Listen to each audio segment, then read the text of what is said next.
बकवास पर आपको खुश आमदीद। तुम बिन कैसे जिए ड्रामा तकरीबन अपने इख्तिताम को पहुंचने वाला है, क्योंकि इस टाइम स्लॉट पर नया ड्रामा शुरू हो रहा है और उसके टीजर्स भी आ चुके हैं। तो तुम बिन ड्रामे की कहानी तकरीबन वाइंड अप हो रही है।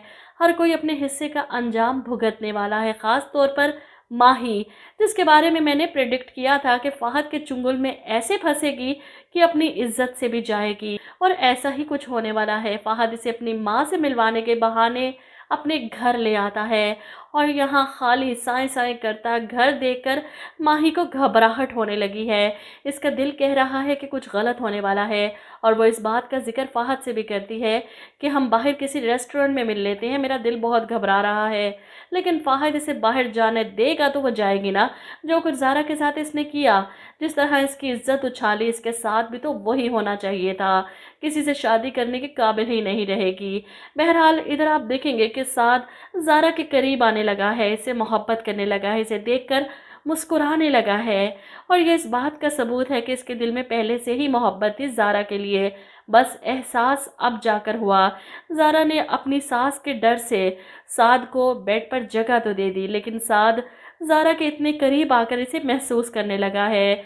सोई हुई ज़ारा का हाथ पकड़कर इसे नींद आती है और जब ज़ारा सुबह उठती है तो साद के हाथ में अपना हाथ देखकर खींच लेती है। इधर आप देखेंगे कि साद अपनी बहन डोली को इसके ससुराल छोड़ने जाता है।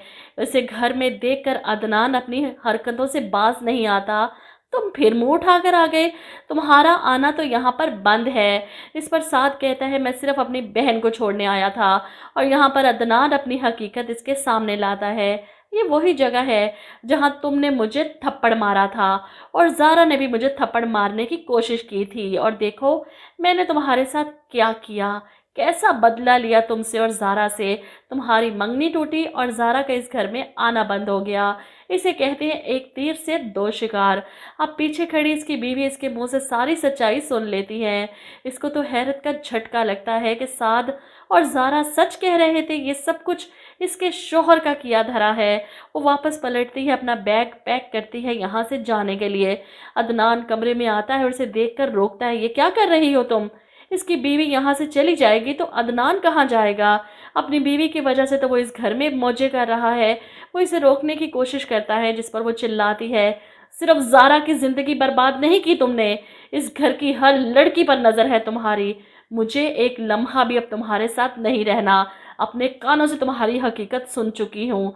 अभी जाकर तुम्हारी सच्चाई सब घर वालों को बताऊंगी, मंजूर भाई को बताती हूँ। वो सीढ़ियों की तरफ लपकती है और ऐसे में अदनान इसके पीछे इसे रोकने के लिए भागता है, लेकिन सीढ़ियों पर ही इनकी हाथापाई होती है और अदनान जानबूझकर इसे जोर से धक्का देता है। जाओ फिर। सीढ़ियों से लुढ़कती हुई वो सर के बल जाकर जमीन पर गिरती है और वहीं इसकी मौत हो जाती है। यह हादसा इतना अचानक था कि सब घर वालों के लिए अदनान तो मजलूम बन जाता है। घर वालों की नज़रों में कि मेरी बीवी सीढ़ियों से गिरकर मर गई, मैं तो तन्हा रह गया। वहीं साद और इसकी माँ तक जब ये खबर पहुंचती है तो साद की माँ ज़ारा से कहती है हमें वहाँ जाना चाहिए, रिश्तेदारी के अलावा इंसानियत के नाते भी हमें वहाँ जाना चाहिए। जिस पर ज़ारा परेशान होकर कहती है अब्बू ने मुझे उस घर में आने से मना किया है, लेकिन इसके सास इसे अपने साथ वहाँ लेकर जाती हैं। इसे देखकर मैयत के पास बैठे सब घर वाले हैरान हो जाते हैं। दूसरी तरफ आप देखेंगे कि मिरहा का साबका बॉयफ्रेंड एक बार फिर से इसके पीछे है, इससे बात करने की कोशिश करता है तो मिरहा गुस्सा करती है, खबरदार मेरा पीछा कर रहे हो तुम, एक कदम भी आगे बढ़ाया तो वो हाल करूंगी, ऐसा शोर मचाऊंगी ना कि याद रखोगे। अब वो उसे बताना चाहता है कि मैंने वो सब किसके कहने पर किया, लेकिन मिरहा तो कुछ सुनना चाहती ही नहीं।